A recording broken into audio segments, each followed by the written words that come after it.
face and start kicking ass, just like it said at the beginning of the program. Man of the hour, tower of power, too sweet to be sour. Sending your ass on the jabroni jet to the other side of the territory, brother. The Alabama Hammer. Nightmares on the best part of my day. The goods from the woods. Hot damn!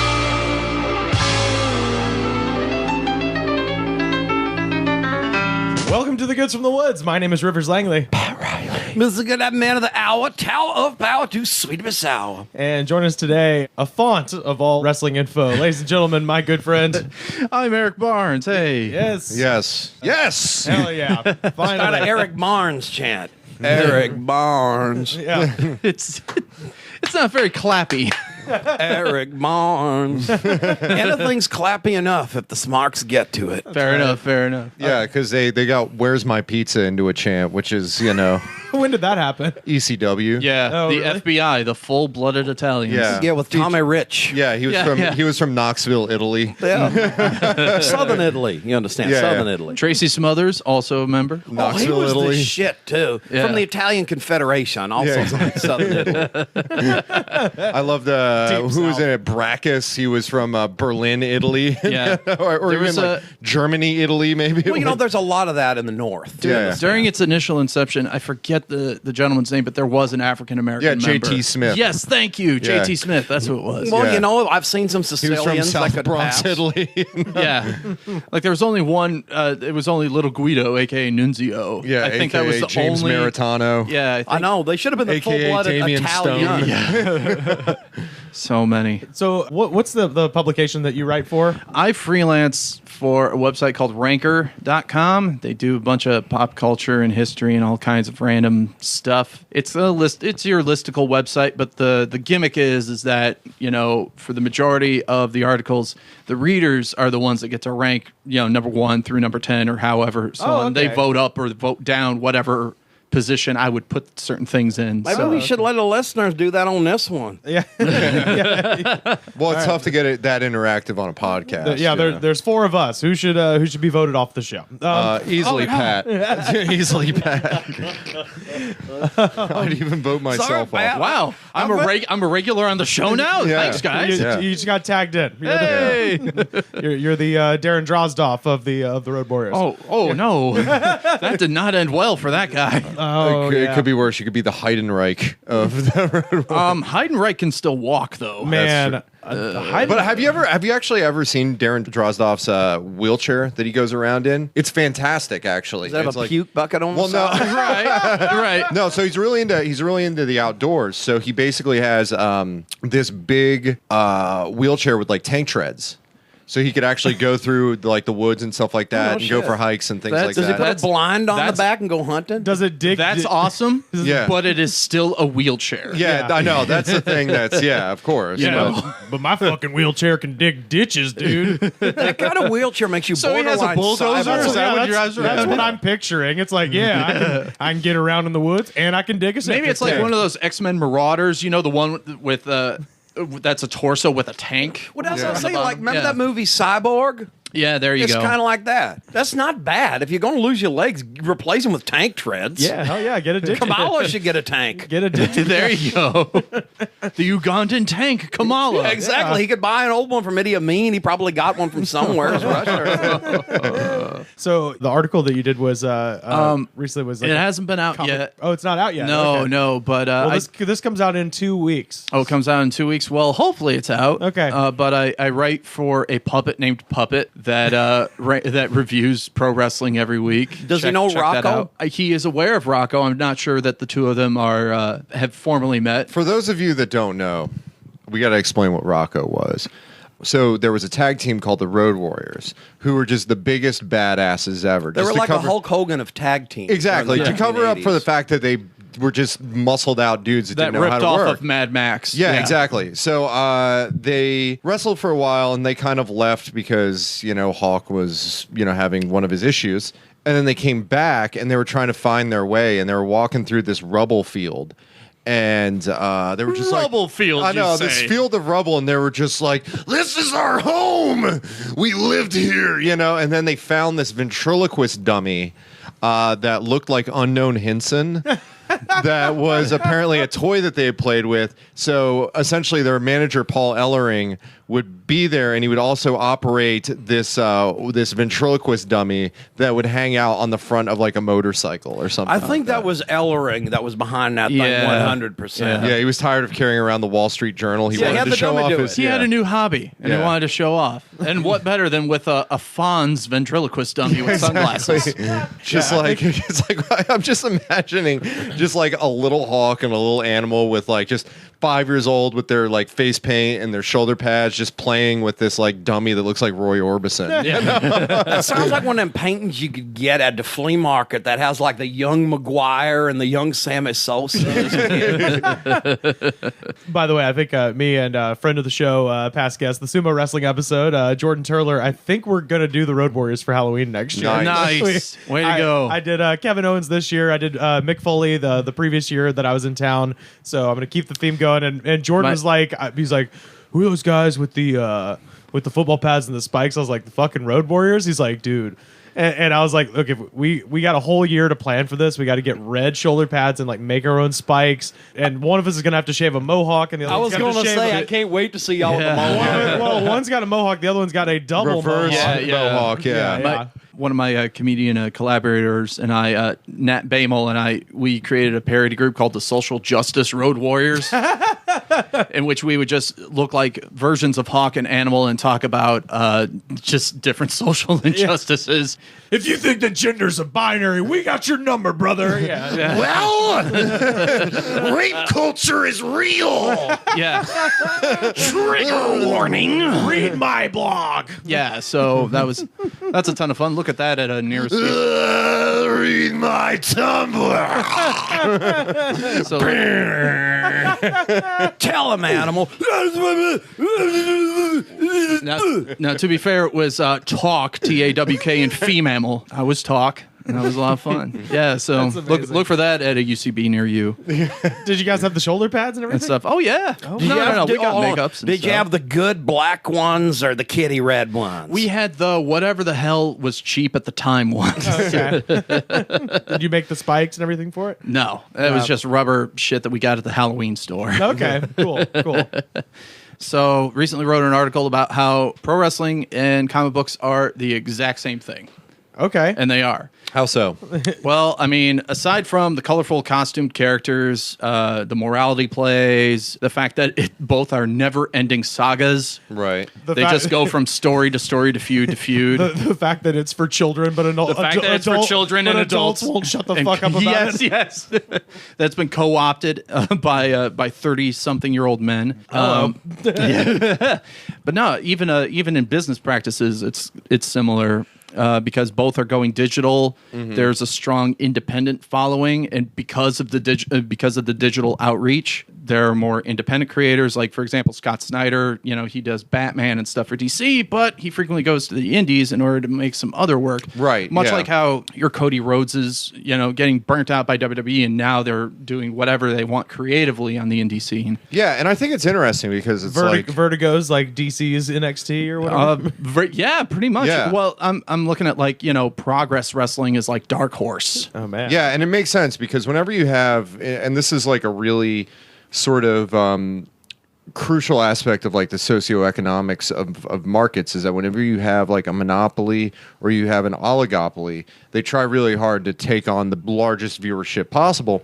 And you always have people at the margins that are not satisfied with the thing that is kind of the generalist, Right. big oligopolic or monopolistic company. So a lot of times you have these fringe things, so like with beer, it's a perfect example. It's like you got your Miller, Coors, Anheuser-Busch, and then you have the margins where you have microbreweries. Yeah. And the whole idea with like microbreweries is that they trade on authenticity. That's the thing why, those big companies can't get onto that ground. And very much in that way, independent wrestling is like that, where you have these like niche companies like Shikara, which is like essentially goofball comedy, just super dork wrestling, or Shimmer women's athletes, all these sorts of things. And one of the things that they play off of is the fact that they are distinctive and that there is this sort of independent style to it where it isn't like the hands are all over. And much like how these microbreweries, as soon as people learn about them, they can usually find their store online and they're able to ship to them. All the companies that you've just mentioned, you can find them on either streaming like High Spots or like Chikaratopia or their own independent live streams of either big shows or their entire library. It all sounds valid to me. Seriously. Especially because it's not just like the plot aspect, but the business model and the way it uses technology. Well, it's also diversity and feminism as well. Like there's a push in superhero comic books to have stronger female characters, being drawn less like sex objects. And the same thing with wrestling, with the women's I know WWE put the brand Women's Revolution on there, and I know that's pure marketing. It's the Divas Revolution. Well, that is marketed, but it came from a genuine concept at the very beginning. So you have got people like Bayley and Sasha Banks and Charlotte, much like in Marvel, you have Ms. Marvel. The Miz? But even to take it to another level, I mean, very much in the way in which there was always this sort of manga culture that existed in Japan, for example. Yeah. And it came over through like kind of technological advances with like, VHS and things like that. Globalization of marketing. Yeah, very much like that. You had that with things like New Japan, and All Japan coming over and becoming like the thing where the super... even nerdy types would go in there and be like, "Oh, have you checked out this Misaharu Masawa versus Kenta Kobashi match where they just drop each other on their heads for 45 minutes?" Yeah. Well, it's infected our culture even more in a good way. Look at NXT. The two biggest stars on there are Japanese. Yeah. And English is not a language that they have mastered. Yeah. And that would have never flown even 5 years ago. Yeah. Yeah. In modern day wrestling. Well, it seems to me that's because, in a way, like the comic book phenomenon, wrestling is something that used to be sort of a more of like a mass marketed medium, and now it seems like it's becoming a niche market. Well, it's like imprints, that there's certain imprints or certain like subsidiary labels in the music industry where there are people that, when they want to see something that is alternative, for lack of a better term, they'll listen to something that's on Sub Pop, for example, which is a subsidiary of Warner Brothers, and they're fine with it. But there's also like you have those people that are just like, no, any imprint of any sort of corporate element is bad, so they go outside of that and they look for things that aren't like quote unquote sellout things. So they'll go to these like really random, esoteric AAW or whatever. Just like in real business too, the big companies know how to tap into like the indie marketplace now too by making their own version. But they can't do it perfectly, like because there'll always be a thing where there will always be an alternative to the alternative. Yeah. But Vince has become good at making his own alternatives to his own stuff. No these doubt. days. That's look at NXT. NXT is essentially the Vertigo line, if WWE is DC Comics. Or it's like, if you want to look at it in the sense of the recording industry, they're like what Sire is, or one of those kind of small labels that kind of all the punk bands, all the new wave bands would be on, like Sire, for example, but it was a subsidiary of, I forget what record label, but if you Geffen had like, or something like that. It wasn't Geffen, it was like Atlantic or Columbia, I think it was Columbia, and it's like you couldn't have the Ramones on there, and in very much that sort of way, like NXT is run by people like, William Regal, Triple H, all these people that are kind of very much keyed into it, that would be better at running it. Like if Vince McMahon was running NXT, it would just be ridiculous. It'd be WWE. It would be NXT Season 1. Yeah. Oh, God. With Daniel Bryan carrying a keg around the ring in the funniest way imaginable. Oh, God. That game show. Because that's all that it was, if we really want to. And the fact that, they rolled that out as soon as it happened, I was like, this is going to be a fucking disaster. Well, have you ever read the press release for the NXT? The original? Or one of them. It was like the press release was amazing because they had all these like wrestlers on there, and some of them like Bryan Danielson, Daniel Bryan were like these indie darlings, or some of them had indie experience, like Wade Barrett did ahead of time. Some of them were just random people that they found, but they were just like NXT is a collection of sports entertainers that embody strong attributes, and it was just like did they write the press right up in Japan too? they wrote it and then Google Translate into 3 different languages. It's obvious Globalism for you. it's obvious that they had no idea what it was going to be. It was just one of those, we need to get rid of ECW, but we have this time slot. Let's fill it in with something. The reboot of ECW was so amazing. Was it though? It was so amazing because it was so bad. It was so bad. The fact that Vince McMahon made himself the ECW champion You raised a fun point. is one of the funniest things ever. With the do-rag, by the way. With the oh god, after our president shaved him bald. Yeah. The fact that the first This is a reality. Yeah. This is not a story, by the way. Yeah. it was I just like it. The first president from the WWE Hall of Fame. And no matter what you think about politics, you can at least take solace in that fact. Yeah. But did it have to be Trump? Couldn't gonna have say- been it couldn't have been like Piper? Yeah, Drew Carey. Drew Carey. Pete Rose. The problem is they've all died. Yeah, Special Delivery Jones did die, but Coco Beware, our president, that would rule. Oh my I would take it. Or Yeah. Nick. Well, he died. Nick Bockwinkel. Monsoon. Yeah, well, he was born in Mongolia though, so he might not be eligible. Bobby Heenan. I mean, he's seen better days, but I would take I'd that. vote for the brain. Yeah, Yeah. but don't forget though, he's a weasel. Will you stop? I just, believe Gorilla. just imagine the inauguration. It's like he's got his hand on the Bible and just the sparkliest sequin jacket ever. Oh, And then his first thing in the speech, you're in for it now, humanoids. Secretary of Defense Sergeant Slaughter. No, you cannot trust Heenan or in the government because you're going to have Big John Studd and Andre the Giant and Haku and everybody in his damn cabinet. And he's despicable. Well, if you had Haku involved, you could just dissolve the entire armed forces and just have Haku fight all the wars. I actually wrote an article about the most legit tough guys in wrestling, and Haku was number one. Yeah, that's always obviously. like one that's really tough of who's the most legitimate tough guy in wrestling because Haku is always the go-to. Haku was almost in his own category at this point. According to Arn, I think in Arn Anderson's biography, he's like, there's 3 sorts of men: tough men, wrestling tough men, and then there's Ming. yeah. Haku is there's some good Haku stories because there's always like tell the thing. him who Haku is. In Okay, case so somebody doesn't know Haku is he's a wrestler from he's gone by a couple names: King Tonga, Haku, Meng, Yeah. King Haku. Yeah. the king of wrestling. But he's originally from Tonga. He was trained as a sumo wrestler, and he came over. He learned wrestling in Japan because his sumo wrestling training kind of fell through, and he got into wrestling. And he fell through the stage. Yeah. And he literally, there's these stories about him. Like on one occasion, he got into a fight with another wrestler and ripped his eye out. Yeah, Pulled it out. Of Pulled its it out. socket Yeah, and then yeah. put it back in eventually. because that wrestler made fun of a ditch digger. Yeah. Like, it's always from some weird altruistic reason and or bar fight that Haku because Haku's a really nice guy. That's what I've heard. Generally, that he's like the Just nicest don't guy. handcuff him or I'll snap the guy. Yeah. And He'll beat up 12 cops. Yeah, DiBiase said that there was a bar fight and the cops handcuffed Haku, hands behind his back, maced him in the face. Haku just shrugged it off and just broke the cuffs.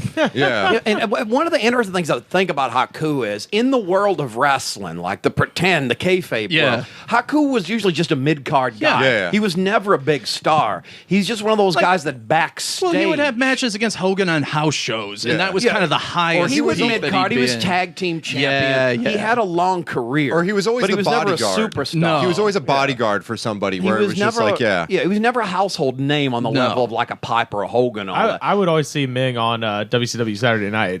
Yeah, that was like he was the best. Yeah. I think that was the best. The best is when he made that quick comeback. I want to say around 2003 to WWE. Like, he showed up at a Royal Rumble once and had the biggest of all afros, wearing like samurai pants. Damn. and just That was striking people in the throat. That was my lost years of wrestling. So when I was completely checked out from like basically WrestleMania 17 until my freshman year. Do you know what he does now? What? He, Auto detailing in Florida. David Moss Toyota. David Moss Toyota. Yeah. Indeed, in Orlando.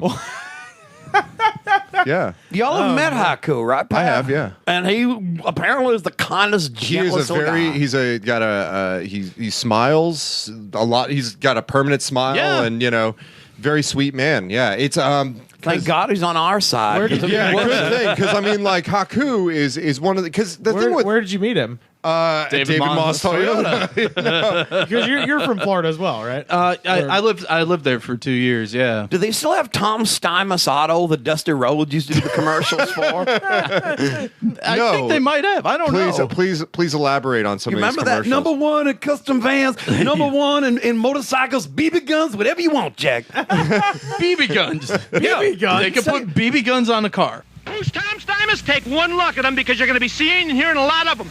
We build vans factory direct. Don't be mistaken by the middleman. Eliminate the middleman. Come directly to our plant. Buy one factory direct. Dusty, tell him. You know Dusty Rhodes magazine does not tell you no lies. Don't lead you astray. Right here, Tom Steimus is going to be in your hearts, your souls, and your minds. Because you can come to the factory right here in Georgia and get what you want to get for the lowest price of all. This is amazing. And he's dressed Yes. I don't see a car from this He's guy. wearing his First of all- Sunday best. He's wearing his Sunday best. Oh, here's him. in this junkyard. Here's him selling a Ford F-150 in a tracksuit. Hell yeah. Oh, this is good. And they keep hitting the car. That's what I love. Tom Steimus Truck Center, Bradenton, Florida. All over the world, people are Hit the talking car. about one Do thing. it. Tom Steimus Trucks, Whoa, trucks, it's a all over Blazer the with a world. spoiler. Dusty, you hear it, you wrestle all over the world. You know, a lot of people say when you do them commercial with Tom Steimus, his trucks, #1 Bradenton, Florida, is anybody watching? There must be 15,000 people behind them cameras right here today watching this program. Because Tom Steimus is #1 in trucks, is #1 in cars, is #1 with Dusty Rhodes. I love the fact that they bother to zoom out at the very end to show nobody. Yeah. No. Oh, there he Well, they is. show the cars. All two of them? Well, that they have a lot. It's not just their belly. Let me tell you, you can imitate Dusty Rhodes. I swear that's the same fan. But you cannot be the real thing. Save yourself $5,000. Hit Go that direct fan. from the factory. Tom Steimus, come here, my man. Let's say you don't have to go to Tokyo. You don't have to go to the moon. You don't have to go to Tampa. Come right here. The moon Save has yourself good cars, though, man. Remember, we got Yeah, that Tom, one where they okay? played golf on the Yeah, road. yeah. Yeah. Oh, I thought that was a golf cart. That was a van? Yeah, but it gets One of mad those mileage on the moon. Oh, yeah. And later the it's- lack of gravity, you know. How many Tom Steimus auto places are there? Because I read about 7 different locations: Forsyth, Georgia, Florida. Pinellas Park, fucking Bradenton, like Ogdenville? Yeah. I think he kept Lakeland? North Haverbrook? yeah. Back credit, I'll drop it behind the elbow on the finance company. There's actually do we all have the car dealerships trying to put you out of work. It's hard times actually it's not hard times at Tom Steimus Auto. It's hard times over at Carl Gregory. It's not hard times, but there are hard tops at Tom Steimus. Ric Flair, you put hard times on this country when you done bought your car anywhere else. That wasn't Tom Steimus Auto.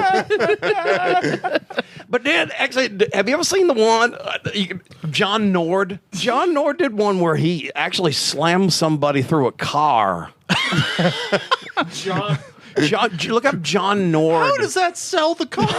It doesn't. In fact, what he says is, if you don't pay us, this is what's going to happen. He threatens the crowd. Excellent. Got no credit. We don't care. Come on, payment. We still don't care. Don't make your payment. Oh God, he's gonna suplex him into the car. Oh God! Oh my God! Oh my God! See, pay your damn bills if you go to this place. Jesus, find us. We're on Twitter at the Good Spot. He I'm putting takes- this link up. Oh my God. He takes a guy that told you it was weighs a good about one. 110 pounds and he vertical suplexes him with no Through the editing windshield. through the windshield. And as far as I know, the Of guy's not in a Dodge wheelchair. Valiant. Yeah. So that's a professional. That was insanity. That That is- was. Oh my God. Don't. What's the name of the auto dealership? Nord. Oh, it's Nord. It's his family. It's okay. Yeah, Yeah, because I was like, don't give a fuck auto dealership. Oh wait. There's a IDGF. there's an epilogue. Let's see. And with payments as low as $82 a month. That didn't hurt much, did it? He's okay. He's okay, folks. Jesus, dude. Nobody died in the making of this commercial. What a maneuver. He's just a common man, working hard with his hands. He's just a common man, working hard for the man. Hey, he's American dream. Hey, he's American dream. Who are the other top guys on your list? Harley Race. Harley Race. Oh yeah, Harley. Jackie Gleason learned not to fuck with him among others. Yeah. Well, Harley Race Wait, got- what happened with Jackie Gleason? Oh, apparently they brought Jackie Gleason, and he was going to do something where he was like going to, try to give a punch to the, the wrestling champion. But he punched Harley. Harley didn't even flinch. Oh, Yeah. jeez. Do you call that a punch? Yeah, he was like, can you get Norton in here to maybe try to hit me? My favorite is when Ric Flair, I forget the wrestler that Harley was wrestling, but it was a newer guy. But Ric Flair witnessed him talking to Harley, and the new wrestler had just went up to Harley and it's like, so, Mr. Ace, what should we do for the match? And he just takes a puff of cigarette. What's your finish? Oh, it's a drop kick from the top rope. I'll move. And that was the end of it. But no, Harley Race got into a car accident. It was a very bad car accident to the point at which the doctors told him, we have to amputate your leg in order for you to survive. He told them no. Yeah. And came back to the ring like a year and a half, 2 years later. He would have been great in the Civil War. Yeah. Yeah. There's Put Gangrene in a headlock. Well, I remember one time Mick Foley Just talking.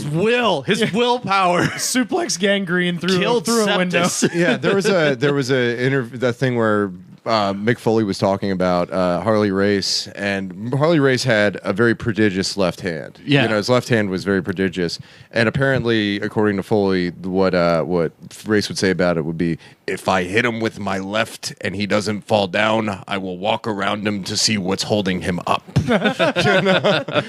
And it's just like a guy, he rough. He looks like a cigarette. He looks like a cigarette. He looks or a wrestler with the And he curly always- hair and the pot belly But and like the ugly just tattoos. Pimp suits all the time, just like Faded, just the best. sun faded, baked tattoos. Yeah. But he just had always had fantastic, just like big collar suits and stuff. Yeah, he looked he looked the part. The power perm, it was wonderful. Oh yeah. His perm was so amazing. And the sideburns. Yeah. Mutton chops, friend. Either. Those Yeah. are mutton chops. Oof. He had that Daniel Webster look going on. A perm means permanence, and I will have this perm until the day I die. Go ahead and try to tell me I look like the dad on the Brady Bunch.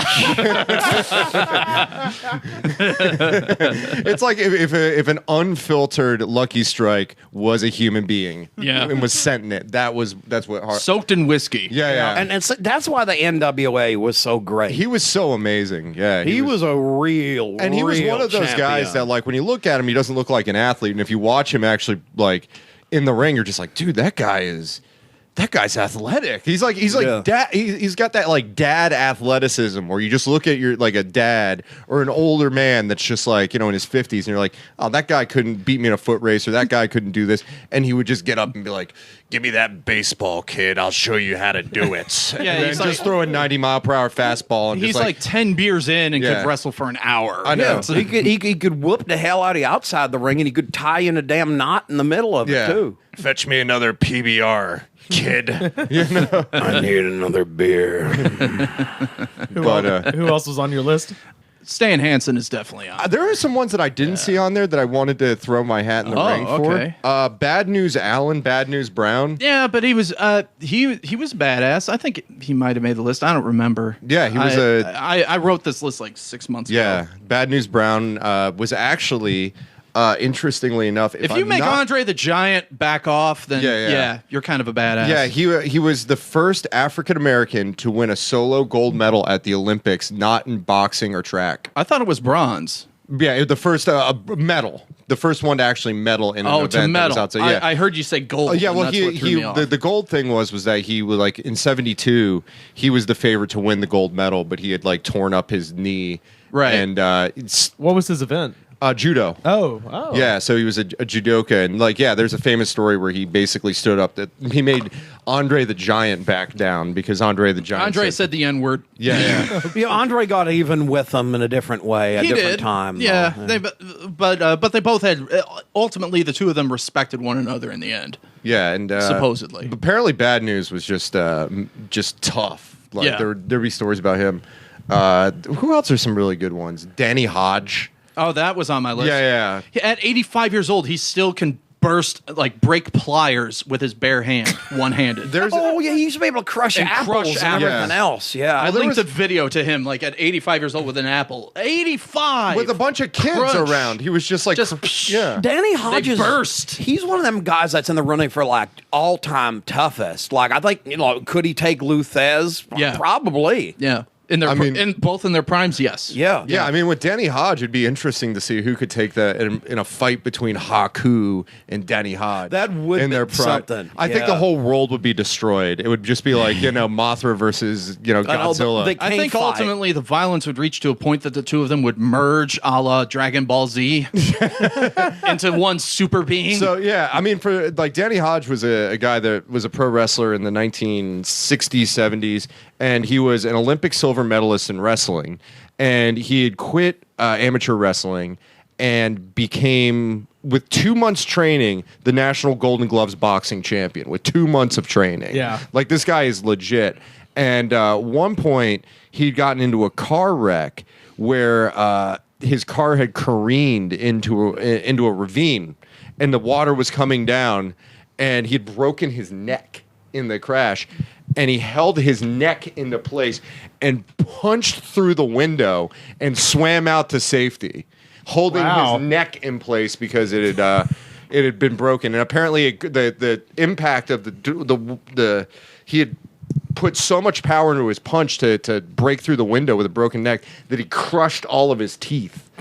Like that guy, that's like third level, like badass. Yeah. Oh, That's but like them old time wrestlers, man, were a man and a half. Yeah. man. Yeah. They were real men. I mean, yeah, it's just like all those guys, like Adrian Street and people Yeah. like that. Son of a coal miner. Yeah, Adrian Street had to be a badass given the gimmick that he pulled off at that time. Yeah, Are you yeah. shitting me? Whoa. And he's a fantastic musician. Adrian Street was the first like cross-dressing wrestler, or at least Exotic Adrian Street. Exotic Yeah, Adrian Street. Exotico, yeah. Yeah, for the most part. And he had these weird, like kinky, almost like S&M, yeah. S&M, because Yeah. he had the girl that was always his wife. What the hell was her Miss name? Linda. Yeah. I mean, think like Frankenfurter from Rocky Horror, only that's Dusty Rhodes. Yeah. Looking physique. Yeah, And that he was was like nuts. 5'5", and he used to Yeah. be a muscle man. So he's just like a barrel, and You he's know- got like a pink, Yeah. butterfly painted on his face. Do you know how he developed it? He said, I heard an interview with him. When he was wrestling in England, he did the whole like Gorgeous George thing? with the Buddy Roberts thing with the Yeah, platinum yeah. hair and all that. And in England, that was like too much for wrestling, as we got called a fruit everywhere we went. Yeah. So he just said, I'm gonna do that, but I'm gonna make that my gimmick and take that, go over the top with that. yeah. Interesting. Was he? Because that's been. A He thing looked of- like, if you could picture like a cross-dressing road warrior. Yeah, Yeah. exactly. Yeah. Yeah, if Take you a, look him, or one of them exotic little lap dogs Or is what his look- face yeah, looked the- like a Shih Yeah. Tzu. YouTube. Oh yeah, that's right. He had sort of a glam rock singing career too. yeah. So he used to make albums, right? Oh boy. Here we go. Here we go. Here comes the musical.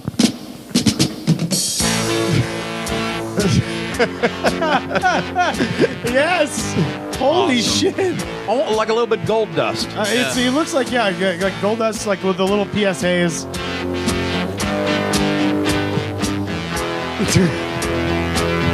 He looks like that kind of dog. What do you call it? A Shih Tzu? A Shar-Pei. Yeah, or a Pekingese. I could crush a grizzly till its bones begin to crack. I eat a dozen T-bones for my early morning snack. So imagine what I could do to you. I can tear a telephone directory in two.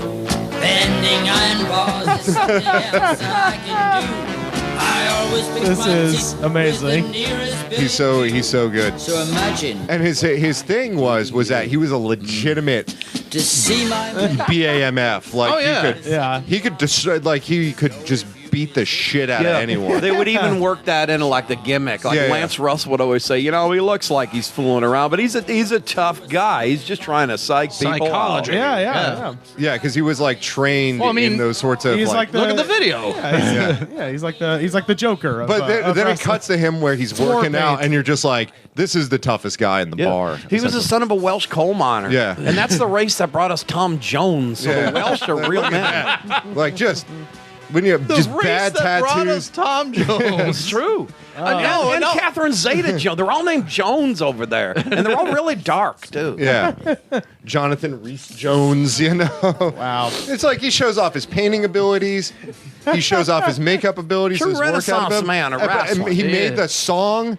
And then, and then he just beats the crap out of anybody. I have to say, I've always thought his songs were good too, but he should have recorded them with a full band instead of the synthesizer. Yeah, I was about to say. I mean, he had a song called "Sweet Transvestite" with a broken nose. Man, that is like straight up him, And he was tough, man. Because I just, you would hear things like people would talk about in interviews or write in articles or books and things like that. That like Adrian Street would like if people would rush the ring to like fight back in the 70s, which people did.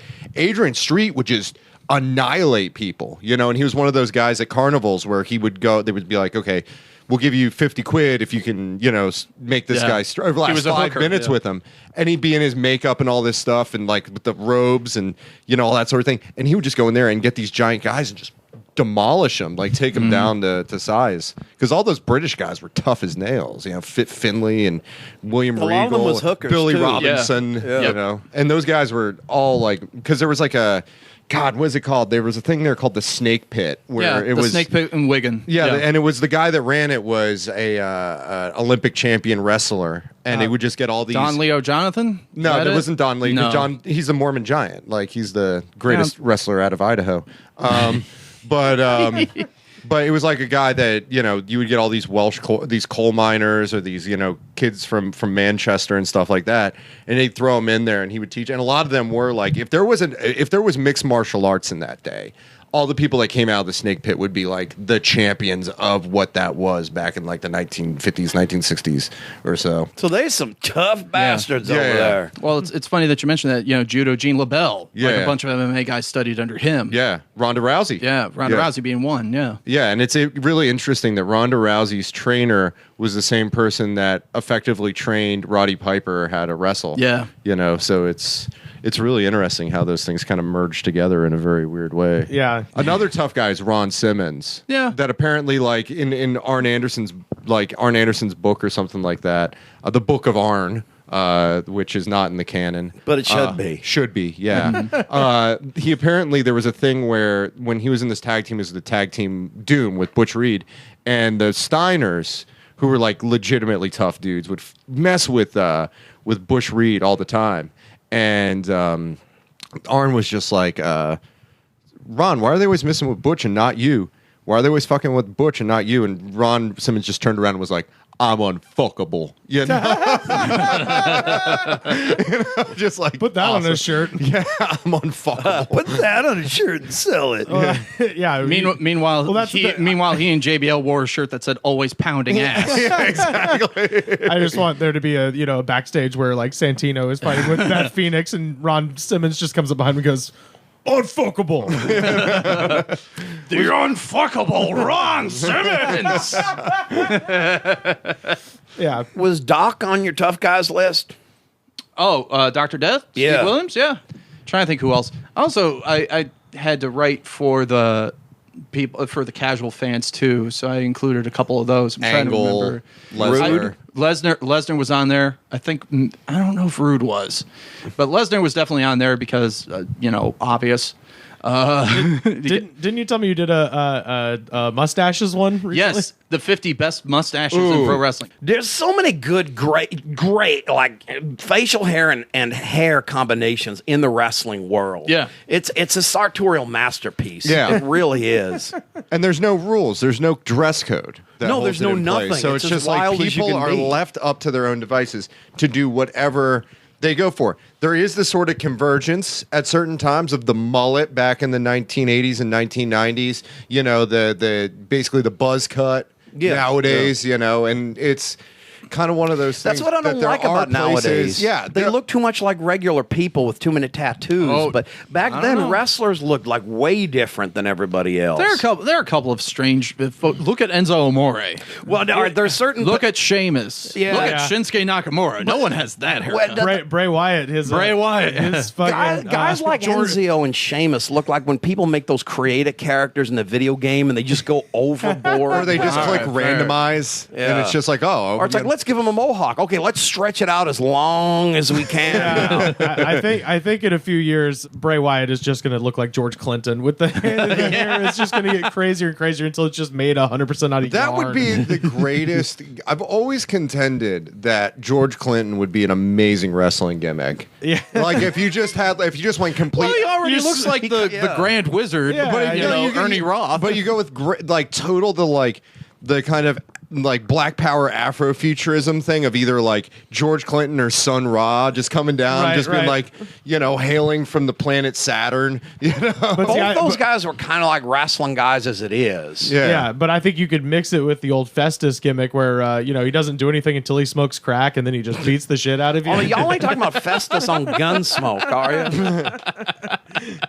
No, Luke Gallows. That's the current Luke Gallows. Oh, okay. AKA Dorian DeVille, AKA Sex Ferguson, AKA Festus, AKA Imposter Kane. Man. That's the thing about wrestling is that you can throw AKAs on there and do this endless chain of ridiculous names. Of just ridiculous Glenn names. Jacobs alone. Yeah. Oh man, it's crazy. That's also a parallel that I point out between wrestling and comic books because you have characters like Hank Pym, who was Ant-Man, Giant Man, Yellow Jacket, and so on. And then you have Glenn Jacobs, who's also Kane, the Christmas creature, Unabomb, the fake Diesel, and all that kind of stuff. Bruiser Mastino, Bruiser Mastino. Spoiler, Robin Batgirl. Yep. Yep. Yeah, I'm sorry. I'm just trying to bring it back. No, brought it right. Yeah. All right, fair enough.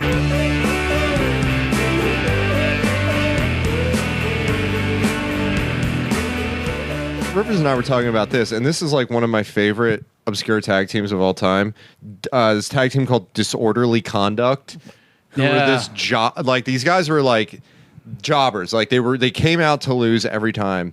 And both of them looked like Danny McBride, but like with a buzz cut. Yep. And they would come out with just like sleeveless purple dusters with pockets, cargo pockets. There they are. That's my favorite part is that they look like the outfits that the club wears currently, Gallows and Anderson. But if you go, they have cargo pockets. Yeah, it's just like they both look similar, but they're just generic Georgia guy. Like they look related, but they're not. Well, I love them. I love Men at Work. Ugly razor blades. High voltage. Roadblock, motherfuckers. I love Roadblock so much. The Rochester Roadblock, yeah. Oh, the guy who came out with the sawhorse on his shoulders? Yep. Who was that guy besides Roadblock? The Rochester Roadblock I don't care. Was the original. He will always be Roadblock to me. My favorite, High voltage. My favorite of that crew by far. There's not even whoever's number 2 is a far drop. Is they had this obscure enhancement talent guy that goes out to lose every week. On WCW Saturday Night. He was never on any of the big shows. He was always on Saturday Night wrestling, like Haku or whoever. And that was the Gambler. Yep, Gambler. The Gambler was so amazing. So it's just like if you're somebody that loses every week, you could go 2 routes. You could just be as generic as possible. Dwayne Gill. Yeah, and maybe like kind of distinguish yourself with with terrible looking spandex, or you take the initiative and create a character, and that is the Gambler. Oh, the Gambler. Jesus. Who would identify himself as the Gambler because either he would have sometimes he'd dress like Maverick, but a lot of times it was just a baseball jacket with the words "The Gambler" written on the back, and a bunch of cards. and a bunch of cards, like a royal flush on the back. The Gambler never folds. Yeah, exactly. And he would say stuff like that, or he would like roll some dice, and it would just be like, "Ha ha ha, snake eyes," but it wouldn't be snake eyes. It'd be like a 7 or something. But whenever you gamble, eventually you lose. And Or if you're the gambler all the time. Yeah. Or like, you know, he would Maybe bring he out, has a problem and should call somebody because he's not winning ever. no, he's Gamblers Anonymous. Needs to be called to the gambler And because he is. I'm addicted to losing in pro wrestling matches. I'm addicted to jobbing to Glacier. You know? But it's just like he would come out with cards, and then he would sometimes come out with bigger cards, just like these huge cards. Maybe he had and an eyesight problem and he needed the large print.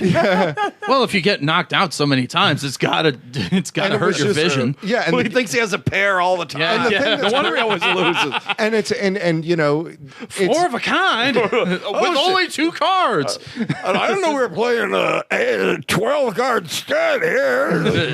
and the thing that made the Gambler even better is that the Gambler looks like noted sports journalist Tony Kornheiser. That makes it even better. He just looks like a larger version of Tony Kornheiser with like the beard and just the receding hairline, and his hair is vaguely the same shade of brown as his skin. You know, it's like kind of that outside working man's tan.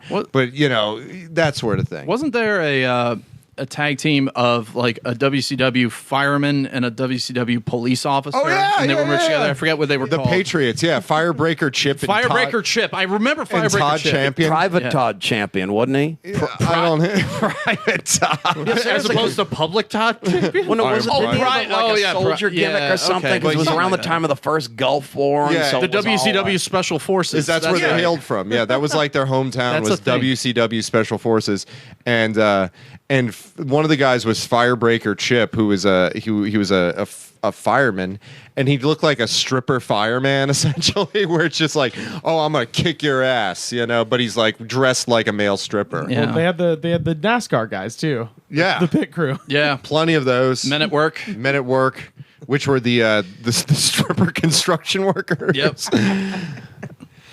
Tex Schlesinger and Shanghai Pierce. Yeah, that was really good. Then they became the Godwins. Yeah, there was there were ones like, and if you watch wrestling from that era, you will just see like a treasure trove of these just weird esoteric characters that never win. They never win, not nary even once they ever win. But it's just like these little jewels, because you just like wonder what their backstory is. Like, are they like high school gym teachers, or are they like rent-a-cops, or are they like, you know, what job they work at a feed store or something like that? And then every weekend they drive down to Center Stage Atlanta or the MGM Studios in Orlando, and they're just like, yep, it's my weekend out. I get to stay at the Ramada, complimentary, per diem, food, complimentary, and I'm just going to get destroyed by Kevin Sullivan and, you know, the Zodiac. You know? Speaking of the Godwins, I took a screen cap of 3 signs in the crowd of a thing I was watching on the network from, I don't remember what the hell it was. It must have been a pay-per-view. And the 3 signs were, well, one of them wasn't a sign. It was, one said, the Godwins are inbred. Then there was a Confederate flag, and then there was a sign that said, I love tits. That's not even the best sign I've ever seen. The best sign I've ever seen was in a Monday Night Raw during the Attitude Era that just said turkey jizz. Whiteboard, black marker. That's all. No context whatsoever. Just turkey jizz. Wow. That is it. They were hoping they would take the gobbledygooker gimmick to the next level. Yeah. Well, I mean, it was the Make 'em- Attitude make 'em That's what I mean. Yeah. Team up with Val Venus. There you go. There you go. Yeah. Oh, that's their awful tag team. Oh, Yeah. that awful Val Venus T-shirt that looked like it was splooged. Yeah, there was like the Oh. thing was like Oof. watching wrestling from around 1997 to about 2000. The signs are like unknown star, like the kind of cameo stars, because you would just see a sea of a sea of Austin 316 signs, Lots and of South Park lots of parodies. South Park signs, but then randomly thrown in there because there was such a massive signs and they just wanted to show signs to show popularity. You would have things kind of come through, like you said, you know, Raha, WWF.com, some form of like internet web or some news with a Z website. Yeah, exactly. Scoops. Scoops. But like there was, God, I'm trying to remember one that's, you know, Or Or it's 'Cause you like would Carol's a whore. Or, yeah. Or, somebody's gay or something like that. It would always be like these kind of nonsense things like that. But there would just be these Hi, Terry. Yeah, exactly. Oh, that get your name on TV shit was the worst. Yeah, or like, I love you, Ron and Ron, or something like that. Call me. And then it has a phone number. Yeah. Fucking marks. But there would be ones that were just like, Seriously, they should all be stretched. yeah, there were ones in there that were just like, just how artistic of nonsense they were. Like, I saw one that said Chuck Norris is the ghetto Jesus, and it was just like, what is this? To be fair, he's right. Like, what is this? Have you not heard the good news? Yeah. Like, they just like, somebody just sat there and dropped like 20 tabs of acid and was just like, I'm gonna write on these signs and then I'm just going to pick the best one for Monday Night Raw. And it's like, oh, yeah, Chuck Norris is the ghetto Jesus? Yeah. Perfect. I'll take that one and put it prominently next to my friend. He can spin kick on water. Yeah. It's sort of like gonzo sign making. Yeah, exactly. And put it next to the 3 other people that have, the Eric Cartman signs, but they're different professional wrestler versions. I got a question for y'all. What's the best fan sign that you've ever seen? Oh, turkey jizz by far. Yeah. Sadly, you missed out. Yeah. Oh, I know. I have to admit, you can cut this for us, but I peed longer than that Lesnar Goldberg match. So what is your favorite sign? Oh, from the early 90s. They showed it on WWF TV, too. It just was this fan sign that said, IRS, isn't Rotundo stupid?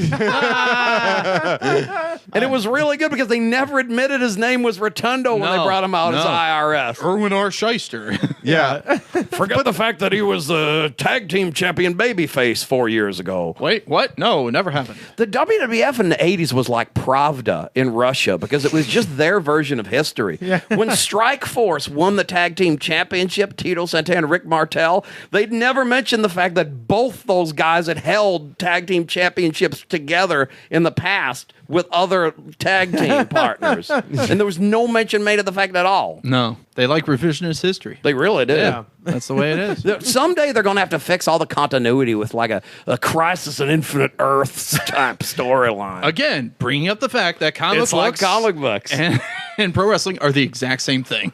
I agree. I think one thing we've learned tonight is that pro wrestling, the magic of pro wrestling, it's a metaphor for everything. So my question is, all right, so I've always had a theory that when you are a kid, if you're a boy and you're 6 years old, you make a decision, you come to a crossroads that informs the rest of your life. Comic books or baseball cards, right?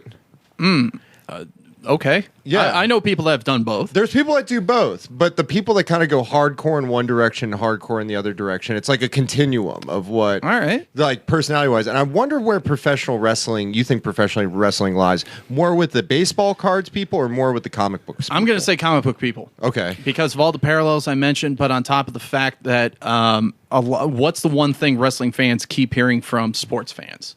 It's not a real sport. Right. And so there's that backlash, and there's also that line in especially people our age, that was the big line in the sand.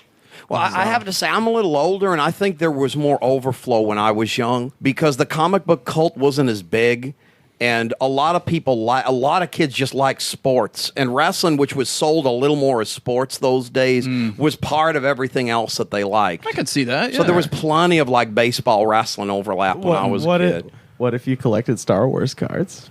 Yeah, a lot of people did. Then I call you friend. Where did I go? Yay. I had the original bubblegum things of Return of the Jedi and all that shit like that. The Jedi. All that kind of shit. No, Wrath of Khan, E.T., Smurfs. I had all that shit because I was like 6 at the time, so that was my era. Yeah. I collected the Star Wars, like the customizable card game, which is what they called it. Get out of here. It was the most insane like rule book, like to the point where like I didn't understand the game. My parents each have a master's degree, and one in science and one in English, and neither of them fucking understood what the hell the game. Like my dad, it was the saddest I think I've ever seen him in his like entire like history of fatherhood, where he came back to me with the rule book and he was like, "Son, I've been reading the Star Wars book for an hour and a half, and I have no idea how this game works. I'm so sorry." My family had a similar problem with the Teenage Mutant Ninja Turtles board game.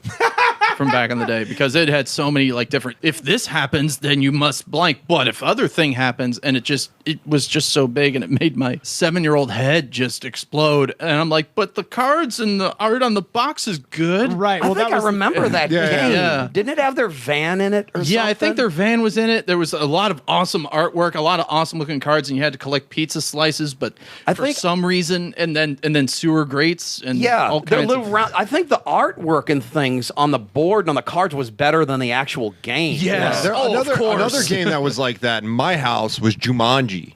Okay. Jumanji, like the rule book was like intense. It was like the Cartwright baseball rule book, essentially, where you had to like know all this esoteric stuff. And it's like, okay, we got the giant plastic rhino. You got to put it over here. But if in this situation, you got to move it over here. And it's just like, there were so many steps involved. Where my dad was into the movie. It required Jumanji. A 90-minute movie in order to explain the rules. And it had nothing to do with it. And it was like, my dad was so game about the movie Jumanji, right? He was so game about the movie Jumanji because there was animals, there was like top line like animation involved in it. Had Robin Williams. Robin Williams hit all the checks that like my dad was totally into. We went to see the movie. He loved Jumanji, and then Christmas came around and we were like, okay. He's like, we got to get the board game. We got to complete the circuit and get that board game. And we got the board game. He looked at the instructions, kind of exhaled through his nose, through his mustache, and was like, I need a cigarette. And then it was never touched again. So your dad is Harley Race. Yeah. Your dad's Harley? Wow. Yeah, my dad is Harley Race. Yeah. How's his perm doing? Pretty good. Actually, there are some strong similarities between my dad and Harley Race. I've noticed them just in the course of conversation tonight. Did Harley Race take 1,000 pictures of a fountain in Chinatown? That's too? true. No, he probably did. Was my dad once had Harley a perm. Race on a nuclear sub? Yeah, my dad used to have a perm at one point. He has a washed out like crappy tattoo. How's his left punch? Really good. And he's real athletic too, isn't he? But when you look at him, you're like, hey, it wouldn't be. And then you just see him dunk a basketball in boat shoes. And it's like, okay, I have 5'10". You do that. You know? If anybody here is good with games, by the way, at some point we should find a simplified version of the Jumanji game and just play it on the show. Yeah, Jumanji was one of those ones that just never moved. We have the game cabinet, and it just never moved. That's going to be a real disappointment, though, to be that fired up for Jumanji. And then you get the game, and you're like, this thing's a piece of shit. Where's the Robin Williams game piece? I know, where's Robin Williams? Why ain't I shooting rhinos? But then it loses the effect because like it doesn't come in that little like thing that looks like a briefcase. It comes on just like the cardboard. Yeah, and when you open it up, animals don't stampede all over your house. Yeah, which is just a letdown. I want my money back. Did you have to yell out Jumanji in the game Jumanji? I don't know. We never got to that point. That's the end of the game. I thought, so I was wondering if it was like Yahtzee or something where you exclaim a word that doesn't exist. Well, yeah, It sounds kind of like Nazi. Well, if you remember the movie, that's how the game ends. Because the game only ends when someone yells alert. Jumanji. No, when the little piece, because the hunter that's hunting him has the gun in his face, and then the little piece, like he actually rolls the dice, and the piece moves to the center, and Robin Williams goes Jumanji, and the guy goes, "What did you say?" And he says it again, and then he starts disappearing. That's the end of the game. That's the end of the movie. Spoiler alert. Spoiler alert. Yeah, from 20 fucking 1 years. If you say Jumanji in the mirror 3 times, what happens? Robin Williams appears, and he has to give you 3 wishes. We're gonna mix him up with Aladdin now. If you say Jumanji in the mirror 3 times, your studio loses $50 million. So and still makes Zathura or whatever it was. A decade and a half later. But because I remember Jumanji was like was going to be like the headline marquee Christmas present, right? Because there's like you get the thing like the bike or something, but there's always like the thing that's like the marquee thing. Like I remember when I was a kid, the train set was a marquee item. The WWF Hasbro action figures, the first 2 I ever got. Oh my god, that was the headline thing, and we thought Jumanji was going to be the show stealer. Wasn't the case, and now Jumanji being rebooted. With Dwayne "The Rock" Johnson. Yes. That's right. Maybe the board game will be better this time. Yeah. It kind of would have to be. What were the first LGN guys you got? Real quick, just won't know. I got DiBiase. That was well, the no, later no, one. I'm talking Hasbro. Oh, you had the Hasbro. Yeah, so I one. got spring action. Yeah, Oh, I I got had the LJN one. Yeah, you could the kill some- big rubbery. Yeah, you could bludgeon somebody to death with Hillbilly Jim. Yeah, you can defend your home. Yeah, those were From great. a prowler. Yeah, you don't should do a list just of grab an toughest- Iron Sheik by the foot and smack him across the head. You should do a whole list of toughest LJN toys because they was all pretty badass. Yeah, I wonder how many kids got teeth knocked out by Special Delivery Jones getting swung. With his molded on Hawaiian shirt. And then, of course, you'd look upon Mean Gene Okerlund that had the shrug, holding a microphone like, well, wrestling You injured your happened. friends. Well, hospital time. Yeah, called 1-900-909-9900 to get your.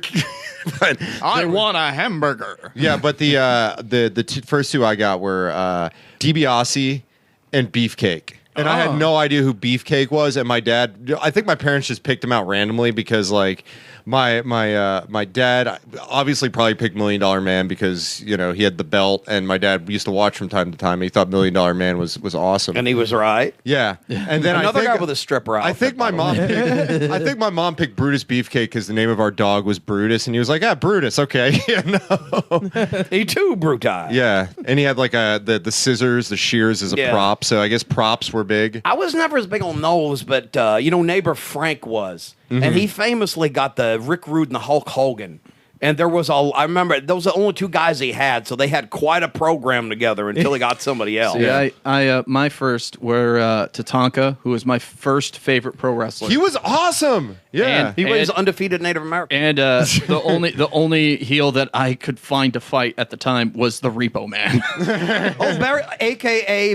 Hole-in-One Barry Darsow, a.k.a. Chip Fairway, Stuart Payne, Smash, the Blacktop Bully, Crusher Khrushchev. He's another guy that had like 9 million gimmicks. And they're mostly all bad, too. Although he made them all work. The thing I always loved about him is he was one of those guys that would always vocalize in the ring. Whenever he'd get hit, he'd always go, ah! Or trash talk and stuff. I love it. Come on, get up! I always Chip liked Fairway was so great. And nobody else looked better with Kiss makeup and a mustache under it than Barry Darsow. This is true. What were your first? So I came into watching wrestling like towards kind of the tail end of like toy collecting. Like so like 5th grade, it was like the last 2 years basically where it was like cool to have toys and shit. Mine were the ones that came with the ring. I got for Christmas it was like the kind of hard plastic ring, but it had the bungee kind of rope, so you could pull it all the way back and like launch people. I'm still I've pissed had at that, too. I'm still pissed at Edgar Ladaga's cousin for crushing my ring by sitting on it. But that one came with Shawn Michaels, Steve Austin, and Jim Ross. And nice. So those I guess those were that's a great starter the set. first ones I had. Were these the Jacks or the Hasbro? I think this was Hasbro. Jacks, I think probably. I think this was Hasbro. Actually, the later end of it. I didn't recall. Who was your Hasbro Steve Austin? Who was your champion when it came to? Who was my champion? When it came to the action figure game? Was it Native Americans, undefeated Native Americans? It was Tatanka for a long time. Yeah. But I would eventually create a new federation involving both wrestlers and Masters of the Universe and G.I. Joes. Yeah. And those Intercontinental champion Toy Biz, X-Men figures. So like Grizzly from the X-Men toy line held the belt for a little while because I was able to like make him do like a DDT and power bombs and shit, and leg drops. Snake Eyes was a tag team champion alongside another G.I. Joe that I don't recall. My brother had an incredibly Beastman elaborate was an wrestling IC league title? of just G.I. Joe guys. Because you remember you could unscrew the back of them and make your own guys. So it got to the point where he would buy G.I. Joe guys just to take apart and make wrestlers with instead of playing with them as G.I. Joes. And he preferred them to the wrestlers because they were more posable. See, here's what's funny. Because now... I have a lot of relatives that now have children, and they're now playing with these action figures in which you're supposed to and can take apart limbs and add different ones and new ones and from various different toy lines. Like there's a WWE version, there's a Transformers version. Seen and those, stuff. yeah. So you can make your own like crazy action figures. I'm like, my God, I was born in the wrong era because that's exactly what I would have done. I like the stuff we had better then, though, because our shit was much more violent than these kids have nowadays. And that's why we were it's raised much more right. creative because I had, in my wrestling league, the enhancement talent were my starting lineups. So you best believe Dan Marino was jobbing out to everybody.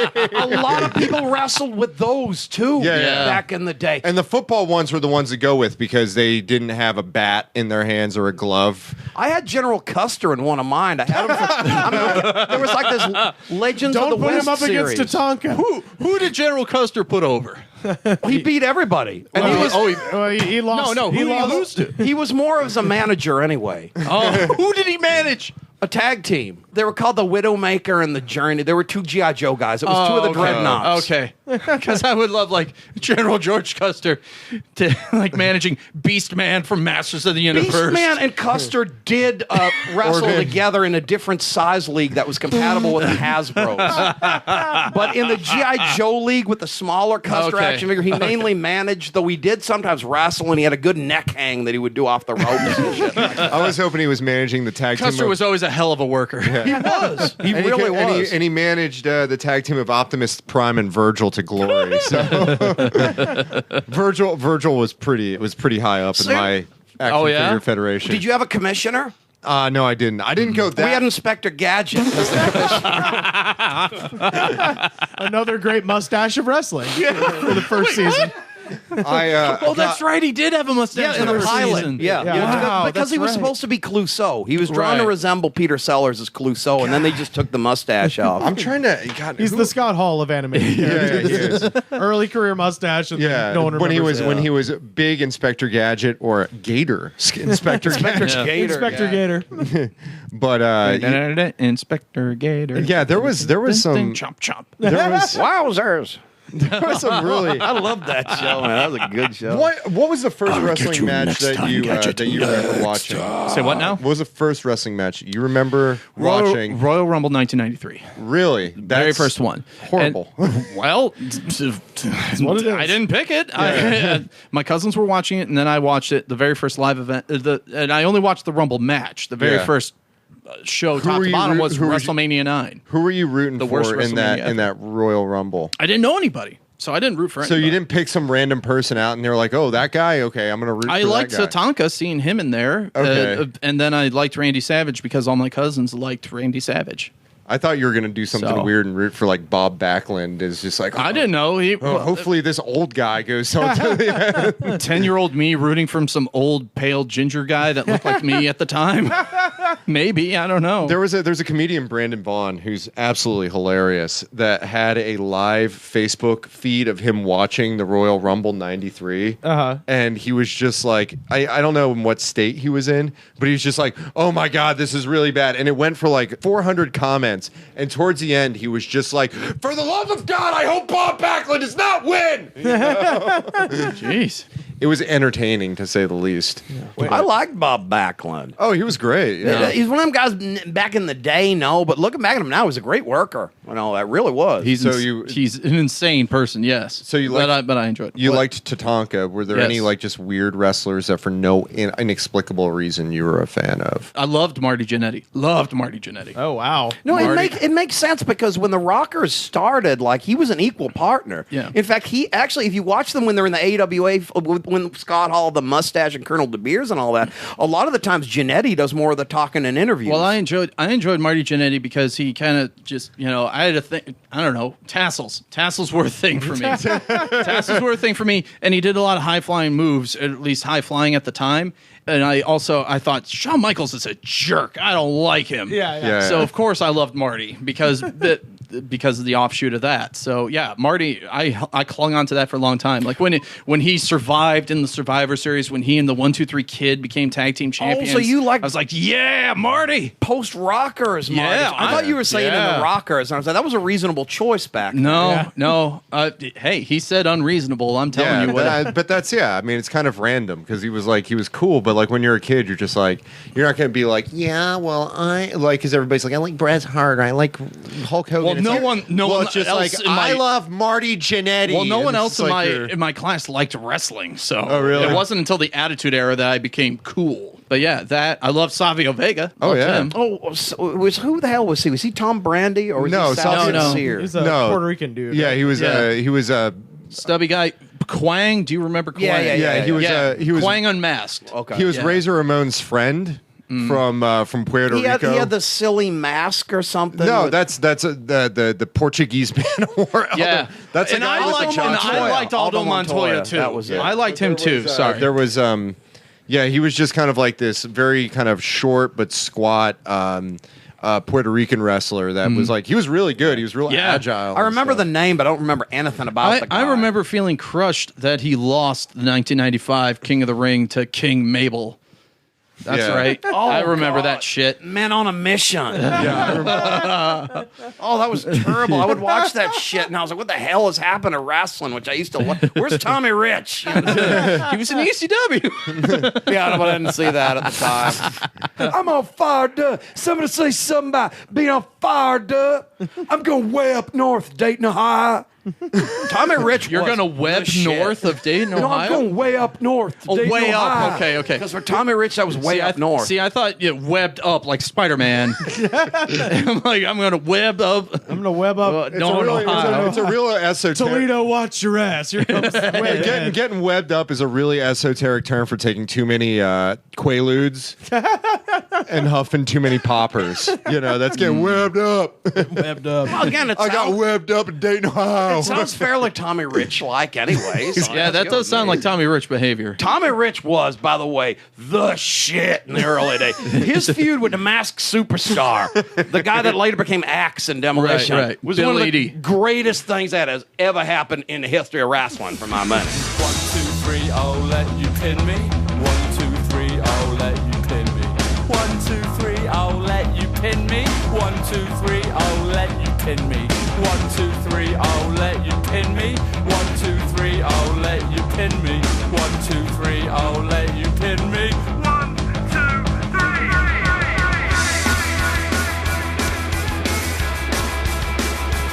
3. Eric, where can people find you on the internet, sir?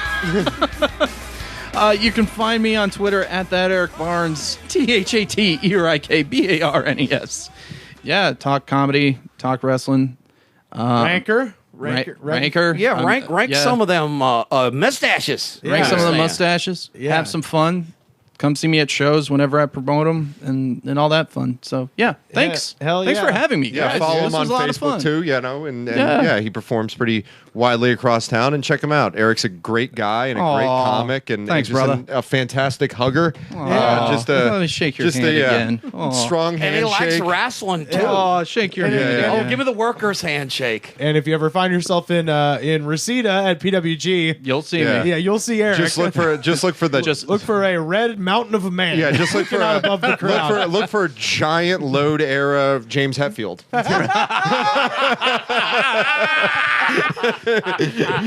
Or You reload said it. era. Yeah, you're not wrong. Yeah, I'm not going to say I didn't think it, but you're the one who said it. No. All right. Well, you can find us on Twitter, Facebook, and Spotify. We are at The Goods Pod. Pat, what should they do when they get to iTunes? Give us fuel. Give us fire. Give us so much desire. Ooh, no. Rate, review, subscribe, comment, share. 5 stars. 5 stars. 5 stars. Daddy. 5 stars. 5 stars like General Omayan Bradley Big Daddy, like Douglas MacArthur Jack. We are generals of the army. 5 stars here. like Tom Steimus Motors. Tom Stamos Motors. 5 stars in custom vans. Give us a 5-star like we're a Misaharu Misawa match in the 1990s. There you You're go, Dave there you Meltzer. And by doing that, you show everybody the attitude of gratitude. That's right. And if y'all don't have the attitude of gratitude, we're going to come after you and give you the heart punch. And Ox Baker killed 3 men with that thing. This is beginning to sound like a Rhino for Senate commercial. That's right. Song of the week this week. This is a great band from Huntsville, Alabama. They're called Thomas Function, and the song is called Belly of the Beast. In the belly of the beast, there's no rest and there's no ease. With no deck beneath our feet, we know right where we stand. I will hold your hand if you're scared of the truth. I will forge a new plan. I will carry you through. I know that I'm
The Goods from the Woods was mixed, edited, and distributed by me, Rivers Langley. You can find the show on Twitter at The Goods Pod. Our theme song was composed by DJ Smiles. Check him out on Twitter at DJ Smiles.